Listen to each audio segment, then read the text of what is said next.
আসসালামু আলাইকুম, শুভেচ্ছা সহ আমন্ত্রণ জানাচ্ছি দেশের এবং দেশের বাইরের সকল দর্শক শ্রোতাকে চ্যানেল আই সংবাদ আয়োজন নিয়ে বার্তাকক্ষে রয়েছি আহমেদ মেহেদী হাসান। সংবাদের শুরুতেই চলুন জেনে নেওয়া যাক ফ্রেশ আটা, ময়দা, সুজি সংবাদ শিরোনাম।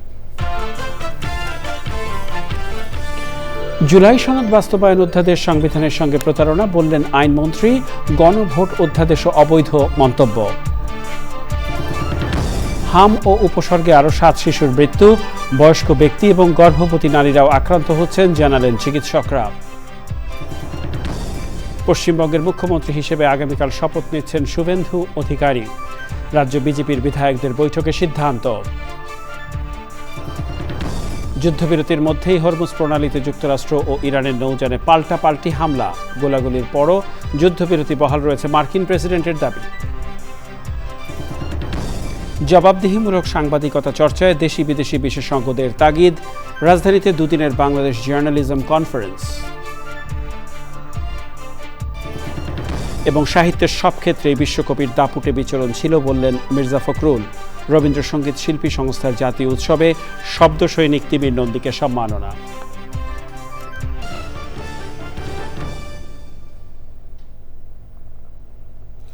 এছাড়াও নিটল টাটা বিশেষ সংবাদে যা থাকছে।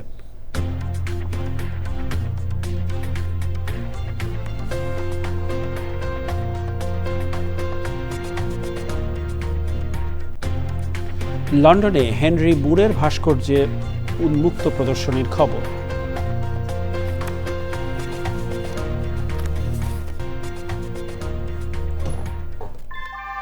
ভূমিকম্প সহনীয় মোস্ট ডিউরেবল দেশের প্রথম থার্মেক্স রড সালাম স্টিল। সালাম স্টিল বোঝে ডিউরেবিলিটি। সালাম স্টিল, মোস্ট ডিউরেবল স্টিল। সংবাদ শিরোনামগুলো জানাচ্ছিলেন প্রিয় দর্শক। এখনকার সংবাদ আয়োজনে একই সঙ্গে চ্যানেলের ইউটিউব চ্যানেলে এবং চ্যানেলের ওটিটি প্ল্যাটফর্ম আইস্ক্রিনে লাইভ স্ট্রিমিং হচ্ছে। যাওয়া যাক বিস্তারিত সংবাদে। আইন, বিচার ও সংসদ বিষয়ক মন্ত্রী মোহাম্মদ আসাদুজ্জামান বলেছেন, অর্ডিন্যান্স দিয়ে সংবিধান পরিবর্তন করা যায় না। জুলাই সনদ বাস্তবায়ন অধ্যাদেশ ফ্রড অফ কনস্টিটিউশন বা সংবিধানের সঙ্গে প্রতারণা উল্লেখ করে আইনমন্ত্রী বলেন, এটার বৈধতা দেওয়ার জন্য যে গণভোট অধ্যাদেশ করা হয়েছে তাও অবৈধ। খুলনা থেকে ড্যানিয়েল সুজিত বোসের পাঠানো তথ্য ও ছবিতে সাদি মাহমুদের রিপোর্ট। খুলনা জেলা আইনজীবী সমিতি মিলনায়তনে নবীন আইনজীবীদের সংবর্ধনা ও নবীন বরণ অনুষ্ঠান। প্রধান অতিথির বক্তব্যে আইনমন্ত্রী মোহাম্মদ আসাদুজ্জামান বলেন, বিএনপি জুলাই সনদ বাস্তবায়নের জন্য ঐক্যবদ্ধ। তবে দেশের স্বার্থে বিএনপি কিছু বিষয়ে নোট অব ডিসেন্ট দিয়েছে, যা বিএনপির নির্বাচনী ইশতেহারে ছিল। সেই সমস্ত কিছু বাদ রেখে একটা আদেশ জারি করে একটা ক্যামোফ্লেক্স তৈরি করলেন, যেটাকে আইনের ভাষায় আমরা বলছি বিচারকদের আইন প্রণয়ন, বদলি বা পদায়নে সরকারের হস্তক্ষেপ করার কোনো সুযোগ নেই বলেও জানান আইনমন্ত্রী। ওই আদেশকে আবার বৈধতা দেওয়ার জন্য, বাস্তবায়নের জন্য আরেকটা অর্ডিন্যান্স করলেন, গণভোট অর্ডিন্যান্স, গণভোট অধ্যাদেশ, রেফারেন্ডাম অর্ডিন্যান্স। এই অর্ডিন্যান্স দুইটা কারণে দিস ইজ ভয়েড অ্যাব ইস্যু। নাম্বার 1, এই অর্ডিন্যান্সটা করা হয়েছে জুলাই সনদ বাস্তবায়ন আদেশের প্রশ্নগুলোকে বাস্তবায়ন করার জন্য। তাহলে যে জুলাই সনদ বাস্তবায়ন আদেশই অবৈধ, তার প্রভিশন ক্যারি আউট করার জন্য এই অর্ডিন্যান্সটা করলেন। অনুষ্ঠানে খুলনা বারে 174 জন নবীন আইনজীবী যোগদান করায় তাদের বরণ করে নেন প্রধান অতিথি আইনমন্ত্রী মোহাম্মদ আসাদুজ্জামান। এছাড়া জেলা আইনজীবী সমিতির নবনির্বাচিত কমিটিকেও অভিনন্দন জানান তিনি। সাদি মাহমুদ, চ্যানেল আই। দেশে কমছে না হামের প্রাদুর্ভাব, থামছে না শিশু মৃত্যু। শুক্রবার বিকেল পর্যন্ত আগের 24 ঘন্টার হাম ও হামের উপসর্গে মারা গেছে আরও 7 শিশু। চিকিৎসকরা বলছেন, 2 বছরের কম বয়সী, বিশেষ করে 7-8 মাসের শিশুরা হামে বেশি আক্রান্ত হচ্ছে। তবে বয়স্ক ব্যক্তি এবং গর্ভবতী নারীরাও হামে আক্রান্ত হচ্ছেন। নাজিব বেগের রিপোর্ট। কোনোভাবেই নিয়ন্ত্রণে আসছে না হাম পরিস্থিতি। প্রতিদিনই ঘটছে মৃত্যুর ঘটনা। তাই হামে আক্রান্ত শিশুর পরিবারে আতঙ্কও কাটছে না। চিকিৎসকরা জানিয়েছেন, হাম খুবই ছোঁয়াচে। হাঁচি কাশির মাধ্যমে মুহূর্তেই হামের ভাইরাস আশেপাশে থাকা সুস্থ শিশুকে আক্রান্ত করতে পারে। ফলে এটি ছড়াতে পারে এলাকা জুড়ে।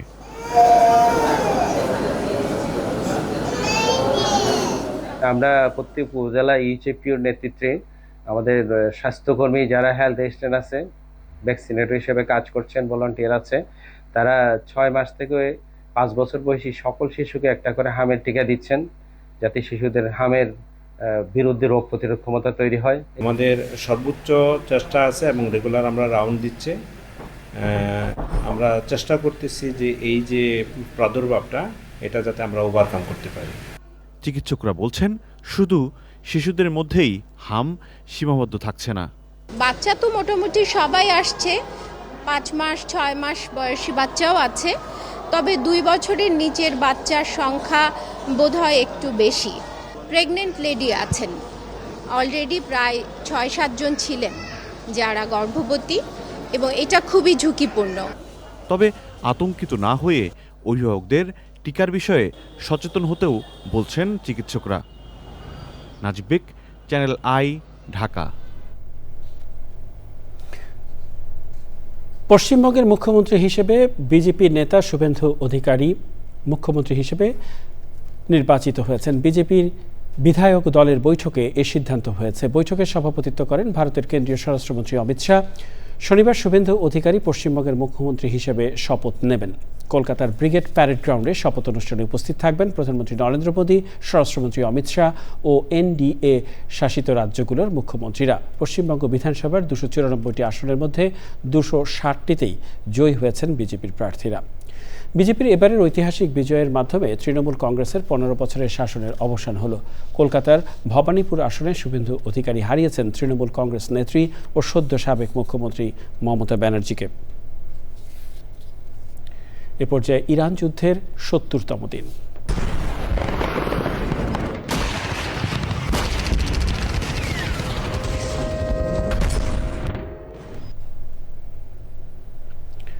যুদ্ধবিরতির মধ্যেই হরমুজ প্রণালীতে যুক্তরাষ্ট্র ও ইরানের নৌযানে পাল্টাপাল্টি হামলা হয়েছে। ইরানের প্রতিরক্ষা বাহিনী জানিয়েছে ইরানের 2টি জাহাজ লক্ষ্য করে গোলা নিক্ষেপ করে মার্কিন বাহিনী। জবাবে ইরানের ক্ষেপণাস্ত্র হামলার পিছু হটেছে যুক্তরাষ্ট্রের 2টি রণতরী। গোলাগুলির পরও যুক্তরাষ্ট্রে ইরানের যে যুদ্ধবিরতি বহাল রয়েছে বলে জানিয়েছেন মার্কিন প্রেসিডেন্ট ডোনাল্ড ট্রাম্প। এদিকে দক্ষিণ লেবাননের তোরা শহরে ইসরায়েলি বিমান হামলায় 2 জন নিহত হয়েছে। বিস্তারিত সৈকত দেবনাথের রিপোর্টে। চলমান যুদ্ধবিরতির মধ্যেই হরমুজ প্রণালীতে পাল্টাপাল্টি হামলা হয়েছে যুক্তরাষ্ট্র ও ইরানের নৌযানে। এক বিবৃতিতে ইরানের প্রতিরক্ষা বাহিনী জানিয়েছে হরমুজ প্রণালীতে প্রবেশের সময় ইরানের 2টি জাহাজ লক্ষ্য করে গোলা নিক্ষেপ করে মার্কিন বাহিনী। জবাবে হরমুজ প্রণালী এবং চাবাহার বন্দরের কাছে মার্কিন রণতরী লক্ষ্য করে ক্ষেপণাস্ত্র ছোড়ে ইরান। ক্ষেপণাস্ত্র হামলায় যুক্তরাষ্ট্রের 2টি রণতরী ক্ষতিগ্রস্ত হওয়ার পাশাপাশি ওই এলাকা ত্যাগ করেছে বলেও দাবি করেছে ইরান। হরমুজ প্রণালী সচল করতে মার্কিন সামরিক অভিযানে নিজেদের আকাশসীমা ও ঘাঁটি ব্যবহারের উপর আরোপিত বিধিনিষেধ প্রত্যাহার করেছে সৌদি আরব ও কুয়েত। ফলে আবারও দেশ দুটিতে থাকা ঘাঁটি ও আকাশসীমা ব্যবহার করতে পারবে যুক্তরাষ্ট্র। মার্কিন সংবাদ মাধ্যম ওয়াল স্ট্রিট জার্নাল এক প্রতিবেদনে এই তথ্য জানিয়েছে। হরমুজ প্রণালীতে সংঘাতের পরও যুক্তরাষ্ট্র ইরানের যুদ্ধবিরতি বহাল রয়েছে বলে জানিয়েছেন মার্কিন প্রেসিডেন্ট ডোনাল্ড ট্রাম্প। সামাজিক যোগাযোগ মাধ্যমে এক পোস্টে তিনি এই ঘটনাকে সামান্য আঘাত বলে আখ্যায়িত করেছেন। এদিকে লেবাননের জাতীয় সংবাদ সংস্থা জানিয়েছে দক্ষিণ লেবাননের উত্তর পূর্বে তোরা শহরে বিমান হামলা চালিয়েছে Israel. Saikat Debnath, channel I. Engineer সাহেব, বাড়ি ডিজাইন তো হলো, কিন্তু কোন রড দিয়ে বাড়ি বানাবো? অবশ্যই আকিজ ইস্পাত, কারণ ভালো মানের 500W রডের yield strength 500 MPa, tensile strength 625 MPa আর সর্বোচ্চ গুণগত মানের আকিজ ইস্পাতের টেনসাইল স্ট্রেংথ 700 MPa, অর্থাৎ ভালো মানের রডের থেকেও 12% বেশি। বুঝেছি, এখনই অর্ডার করছি অধিক শক্তিশালী আকিজ ইস্পাত। আকিজ ইস্পাত, কমিটেড টু কোয়ালিটি। তথ্য নির্ভর ও জবাবদিহিমূলক সাংবাদিকতার চর্চা শক্তিশালী করার তাগিদ দিয়েছেন দেশি বিদেশি বিশেষজ্ঞরা। Media resources development initiative MRDI এর রজত জয়ন্তীতে 2 দিনের বাংলাদেশ জার্নালিজম কনফারেন্সের শুরুর দিন বিশেষজ্ঞরা বলেন অনুসন্ধানী সাংবাদিকতার মধ্যেই দেশের ভবিষ্যৎ নিহিত। তাফিমুল ইসলামের রিপোর্ট।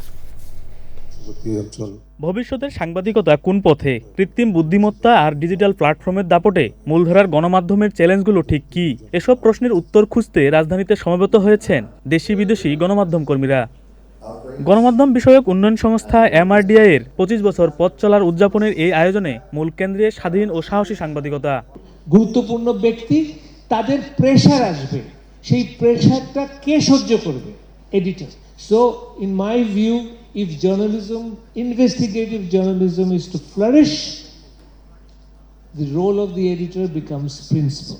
সাহস করে অনেকেই অনুসন্ধানী সাংবাদিকতা করছে, অনেক প্রতিষ্ঠানই করছে, অনেক বাধার মধ্যেও এই যে গত এত বছরে অনুসন্ধানী সাংবাদিকতা কি হয়নি? অবশ্যই হয়েছে, এবং সেটার ইম্প্যাক্টও হয়েছে। উদ্বোধনী অধিবেশনে বক্তারা বলেন, তথ্যের অবাধ প্রবাহ নিশ্চিত করতে সাংবাদিকদের সুরক্ষা ও সংবাদপত্রের স্বাধীনতা এখন সময়ের দাবি। 1.5 বছর বেশি সময় আমরা যেটি দেখেছি সেটি আসলে আমাদেরকে অনেক ক্ষেত্রে আশাহত হতে হয়েছে।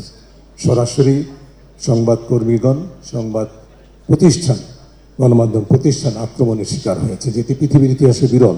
অনুসন্ধানী সাংবাদিকতায় বাংলাদেশ সেশনে বক্তারা বলেন, অনুসন্ধানী সাংবাদিকতার জন্য সরকারকে স্বাধীন সাংবাদিকতায় বিশ্বাস করতে হবে। Elected government versus independent journalism, they are absolutely necessary for each other and we hope we will flourish. So মোট কথা হচ্ছে ইনভেস্টিগেটিভ জার্নালিজমের মধ্যেই বাংলাদেশের ভবিষ্যৎ নিহিত। Expose corruption, and unless we have a commitment to do such things and we are mindful of about making money, which many media houses are doing, whether in Bangladesh or India or Pakistan, rather than going for exposés, journalism will die. দুদিনের আয়োজনে থাকছে গণমাধ্যম প্রতিষ্ঠানের জবাবদিহিতা, gender সমতা এবং আধুনিক সাংবাদিকতার কৌশল নিয়ে আলোচনা। 10টিরও বেশি দেশের গণমাধ্যম বিশেষজ্ঞ ও 500-র বেশি সংবাদকর্মী এতে অংশ নিচ্ছেন। তাফহিমুল ইসলাম, চ্যানেল আই, ঢাকা। ঢাকা বিশ্ববিদ্যালয়ের টিএসসিতে অনুষ্ঠিত হচ্ছে গণযোগাযোগ ও সাংবাদিকতা বিভাগের সাবেক এবং বর্তমান শিক্ষার্থীদের নিয়ে মিলন মেলা, যোগাযোগ উৎসব। মিলন মেলার পাশাপাশি অ্যালামনাই অ্যাসোসিয়েশনের বার্ষিক সাধারণ সভা এবং আগামী কমিটির জন্য ভোট উৎসব হয়। সড়ক পরিবহন মন্ত্রী ও বিভাগের সাবেক শিক্ষার্থী শেখ রবিউল আলম অনুষ্ঠানের প্রধান অতিথি হিসেবে উপস্থিত ছিলেন। অ্যাসোসিয়েশনের সদস্যরা বিভাগের উন্নয়নে নানামুখী পদক্ষেপের প্রতিশ্রুতি দেন।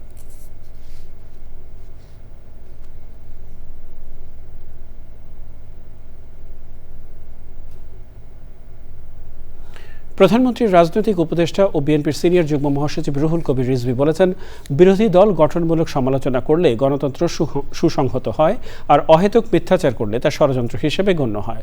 দুপুরে রাজধানীর কৃষিবিদ ইনস্টিটিউশনস পরিদর্শনে গিয়ে তিনি বলেন, দলকে শক্তিশালী করার অংশ হিসেবে শনিবার রাজধানীর কৃষিবিদ ইনস্টিটিউশনে ছাত্রদল, যুবদল ও স্বেচ্ছাসেবক দলের জেলা পর্যায়ের নেতাদের নিয়ে মতবিনিময় সভা করবে বিএনপি। এতে প্রধান অতিথি হিসেবে থাকবেন প্রধানমন্ত্রী তারেক রহমান। রিজভী বলেন, সরকার 3 মাস পূর্ণ হওয়ার আগেই জনগণের কল্যাণে ফ্যামিলি কার্ড, কৃষক কার্ড, খাল খনন সহ নানা কর্মসূচি হাতে নিয়েছে। দল ও সরকারের মধ্যে সমন্বয় করে বিএনপি দেশের উন্নয়নে কাজ চালিয়ে যাবে বলেও জানান তিনি।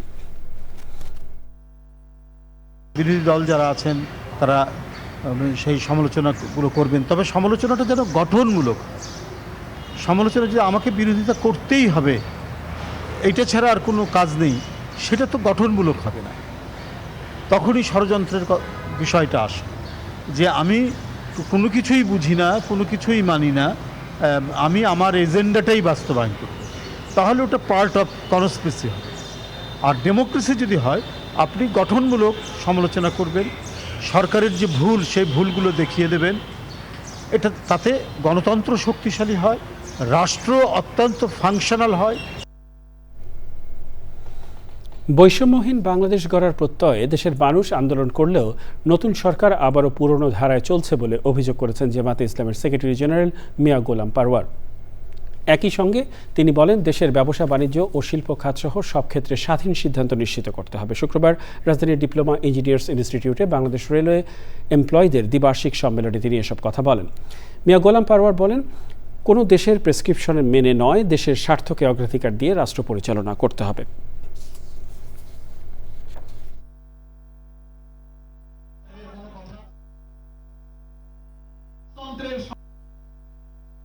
স্বাধীনতা, গণতন্ত্র অর্থ হলো শুধু একটা ভূখণ্ডে একটা পতাকা, একটা জাতীয় সঙ্গীত নয়। আমার রাজনীতি, আমার ট্রেড ইউনিয়ন, আমার গণতন্ত্র, আমার নির্বাচন, আমার ব্যবসা বাণিজ্য, আমার সীমানা স্বাধীন থাকবে। আমার পানি সমস্যা, আমার বর্ডার সমস্যা, আমার ব্যবসা বাণিজ্য, আমার ট্রেড ব্যালেন্স, এই সব ব্যাপারে আমরা স্বাধীন থাকব। কোন দেশের নির্দেশে আমার দেশ চলবে না। বিশ্বকবি রবীন্দ্রনাথ ঠাকুরের সৃষ্টিকর্মের পরিধি যেমন বিস্তৃত, তেমনি গভীরতাও ব্যাপক। তিনি রচনা করেছেন 52টি কাব্যগ্রন্থ, 38টি নাটক, 13টি উপন্যাস, 36টি প্রবন্ধ গ্রন্থ, অসংখ্য ছোট গল্প, চিঠিপত্র এবং 2000-এর বেশি গান। তার জন্মজয়ন্তী ঘিরে দিনব্যাপী রাজধানীতে হয়েছে নানা আয়োজন। নওগাঁর পতিসরে রবীন্দ্রনাথ ঠাকুরের জন্মবার্ষিকী উপলক্ষে আয়োজিত অনুষ্ঠানে প্রধান অতিথির বক্তব্যে স্থানীয় সরকার, পল্লী উন্নয়ন ও সমবায় মন্ত্রী মির্জা ফখরুল ইসলাম আলমগীর বলেন, সাহিত্যের সব ক্ষেত্রেই বিশ্বকবি রবীন্দ্রনাথ ঠাকুরের দাপুটে বিচরণ ছিল। বিস্তারিত জানাচ্ছেন মির্জা ইমতিয়াজ। 25 বৈশাখ বাংলা ভাষা ও সাহিত্যের বহুমাত্রিক উৎকর্ষের মহানায়ক নোবেলজয়ী বিশ্বকবি রবীন্দ্রনাথ ঠাকুরের 165তম জন্মজয়ন্তী। বাঙালির মনন, সংস্কৃতি ও জীবনবোধে সমানভাবে জীবন্ত রবীন্দ্রনাথ। মাত্র 8 বছর বয়সে কবিতা লেখা শুরু করা সেই শিশুই পরবর্তীতে বাংলা সাহিত্যের অন্যতম কেন্দ্রীয় ব্যক্তিত্বে পরিণত হন।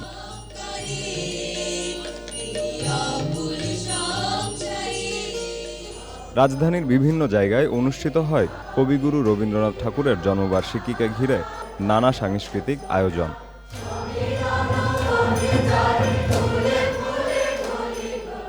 গানের দেশ, সেখানে রবীন্দ্রনাথ থাকবে, নজরুল থাকবে, সুকান্ত থাকবে। তাদের নিয়ে আমরা আমাদের জীবন ধারণ করব। এতদিন আসলে এই প্রোগ্রামে আসি নাই, আজকে এসে মনে হচ্ছে যে না, এই সময়গুলি মনে হয় যেন মিস করলাম আর কি। এদিকে রবীন্দ্র স্মৃতি বিজড়িত সিরাজগঞ্জের কাছারিবাড়িতে প্রধান অতিথি ছিলেন বিদ্যুৎ ও জ্বালানি মন্ত্রী ইকবাল হাসান মাহমুদ। বিশেষ অতিথি ছিলেন স্বাস্থ্য প্রতিমন্ত্রী এম এ মুহিত এবং রবীন্দ্র বিশ্ববিদ্যালয়ের প্রো-ভিসি প্রফেসর ডক্টর সুমন কান্তি বড়ুয়া। বিশ্বের যে কোনো জায়গায় বাংলা ভাষাভাষী মানুষের আবেগ অনুভূতি প্রকাশের চিরায়ত বাহন হচ্ছে রবীন্দ্রনাথ। নওগাঁর পতিসরে স্থানীয় সরকার মন্ত্রী ও বিএনপি মহাসচিব মির্জা ফখরুল ইসলাম আলমগীর বলেন, যে গোষ্ঠী রবীন্দ্রনাথকে সাম্প্রদায়িক হিসেবে চিহ্নিত করার চেষ্টা করছে, তাদের জ্ঞানের প্রচণ্ড অভাব রয়েছে। আজকে রবীন্দ্রনাথের এখানে এসে তার কৃষি চিন্তার মধ্যে দিয়ে সেই কথা আমার মনে পড়ছে যে রবীন্দ্রনাথও ভেবেছিলেন কৃষকের অবস্থা দিয়ে পরিবর্তন করবে। স্থানীয় সরকার মন্ত্রী আরও বলেন, নওগাঁর পতিসরের কৃষকদের উন্নয়নে উন্নত কৃষি ব্যবস্থা চালু করেছিলেন রবীন্দ্রনাথ ঠাকুরই। Mirza Imtiaz, channel I. রবীন্দ্র জয়ন্তী উপলক্ষে রাজধানীতে 37তম জাতীয় রবীন্দ্রসঙ্গীত উৎসব করছে বাংলাদেশ রবীন্দ্রসঙ্গীত শিল্পী সংস্থা। বিকেলে 2 দিন ব্যাপী এই উৎসবের উদ্বোধন করা হয়। সুলতানা হিমুর রিপোর্ট।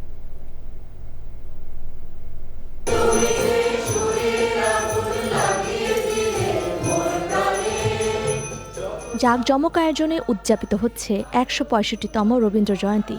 তার ধারাবাহিকতায় বাংলাদেশ রবীন্দ্রসঙ্গীত শিল্পী সংস্থার 37তম জাতীয় রবীন্দ্রসঙ্গীত উৎসব।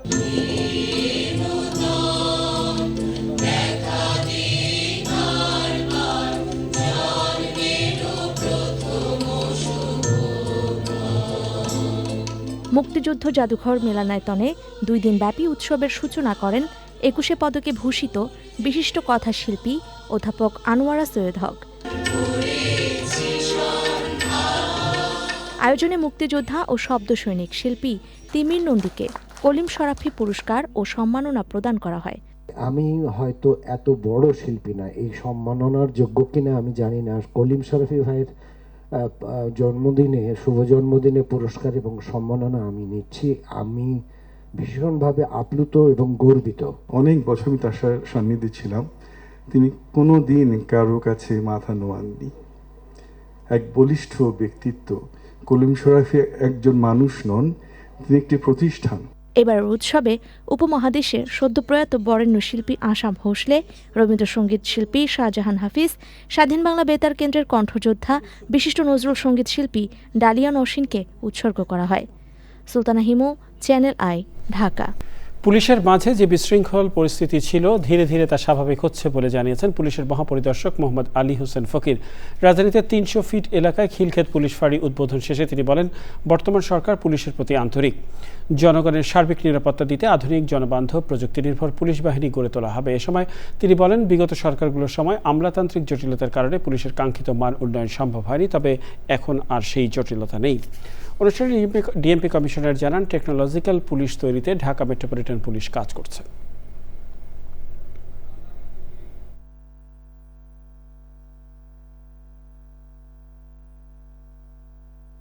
পুলিশেরও যে আমাদের একটা বিশৃঙ্খল অবস্থা ছিল সেটা অনেকাংশে আমরা গুছিয়ে আনতে সক্ষম হয়েছি। পুলিশকে সুশৃঙ্খল এবং জনবান্ধব করার জন্য বাংলাদেশের যে নতুন পুলিশ, আমরা নতুন প্রজন্ম যে পুলিশ আশা করে সেই পুলিশ তৈরি করার জন্য আমরা আমাদের আন্তরিক সহযোগিতা এবং আপনাদের সহযোগিতায় আমরা সেই পুলিশ গড়ে তুলতে পারি, সেই ব্যাপারে আপনারাও সহযোগিতা করবেন। সন্ধানী লাইফ ইন্স্যুরেন্স কোম্পানি লিমিটেড আন্তর্জাতিক সংবাদ।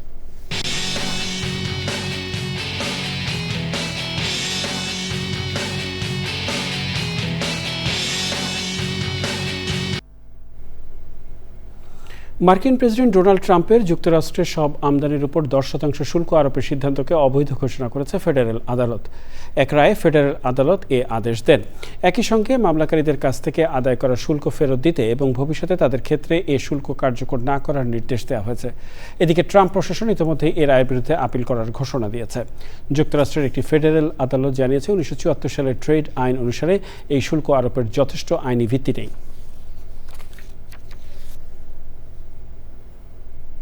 জানাবো নিটল টাটা বিশেষ সংবাদ।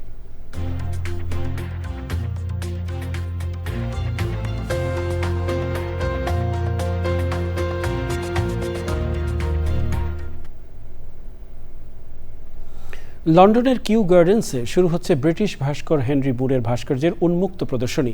শনিবার থেকে শুরু হওয়া এই প্রদর্শনীতে অন্তত 30টি বিশাল ব্রোঞ্জ ভাস্কর্য বাগানের বিভিন্ন অংশে রাখা হয়েছে। কিছু স্থাপন করা হয়েছে পাম হাউস ও ভিক্টোরিয়ান গ্লাস হাউসের পাশে, আবার কিছু গাছপালার ভেতরের পথ এবং খোলা লনে। আয়োজকরা বলছেন, এই উদ্যোগের মূল উদ্দেশ্য দর্শনার্থীদের বাগানের নতুন নতুন অংশে নিয়ে যাওয়া এবং প্রকৃতি ও শিল্পের মধ্যে সম্পর্ককে নতুনভাবে উপস্থাপন করা। হেনরি মুর ফাউন্ডেশন জানিয়েছেন, মুরের কাজ সাধারণ দর্শকদের শুধু দেখার জন্য নয়, বরং ছুঁয়ে অনুভব করার মতো অভিজ্ঞতা তৈরির জন্য এই প্রদর্শনী চলবে 2027 সালের 31 জানুয়ারি পর্যন্ত। পূবালী ব্যাংক বাণিজ্য সংবাদ।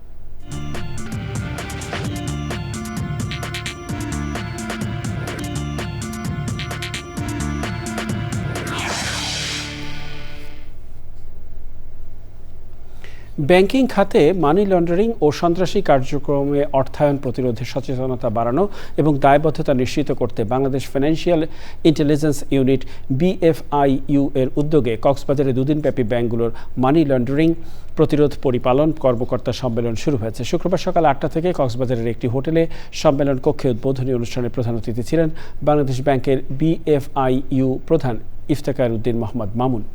সম্মেলনে দেশের সকল তফসিলি ব্যাংকের প্রধান নির্বাহী এবং মানি লন্ডারিং প্রতিরোধ পরিচালনা কর্মকর্তারা অংশ নেন। বাংলাদেশ ব্যাংকের নির্বাহী পরিচালক মফিজুর রহমান খান চৌধুরীর সভাপতিত্বে অনুষ্ঠানে বিশেষ অতিথি ছিলেন ABB'র চেয়ারম্যান এবং সিটি ব্যাংকের ব্যবস্থাপনা পরিচালক ও প্রধান নির্বাহী কর্মকর্তা মাসরুর আরিফিন। প্রিয় দর্শক, সংবাদের শেষ প্রান্তে আমরা চলুন আরও একবার জেনে নেওয়া যাক যা ছিল এখনকার ফ্রেশ আটা ময়দা সুজি সংবাদ শিরোনামে। জুলাই সনদ বাস্তবায়ন অধ্যাদেশ সংবিধানের সঙ্গে প্রতারণা বললেন আইনমন্ত্রী। গণভোট অধ্যাদেশও অবৈধ মন্তব্য। হাম ও উপসর্গে আরও 7 শিশুর মৃত্যু, বয়স্ক ব্যক্তি এবং গর্ভবতী নারীরাও আক্রান্ত হচ্ছেন জানালেন চিকিৎসকরা। পশ্চিমবঙ্গের মুখ্যমন্ত্রী হিসাবে আগামীকাল শপথ নিচ্ছেন শুভেন্দু অধিকারী। রাজ্য বিজেপির বিধায়কদের বৈঠকে সিদ্ধান্ত। যুদ্ধবিরতির মধ্যেই হরমুজ প্রণালীতে যুক্তরাষ্ট্র ও ইরানের নৌযানে পাল্টাপাল্টি হামলা। গোলাগুলির পরও যুদ্ধবিরতি বহাল রয়েছে মার্কিন প্রেসিডেন্টের দাবি। জবাবদিহিমূলক সাংবাদিকতা চর্চায় দেশি বিদেশি বিশেষজ্ঞদের তাগিদ। রাজধানীতে দুদিনের বাংলাদেশ জার্নালিজম কনফারেন্স। এবং সাহিত্যের সব ক্ষেত্রেই বিশ্বকবির দাপুটে বিচরণ ছিল বললেন মির্জা ফখরুল। রবীন্দ্রসঙ্গীত শিল্পী সংস্থার জাতীয় উৎসবে শব্দ সৈনিক তিমির নন্দীকে সম্মাননা।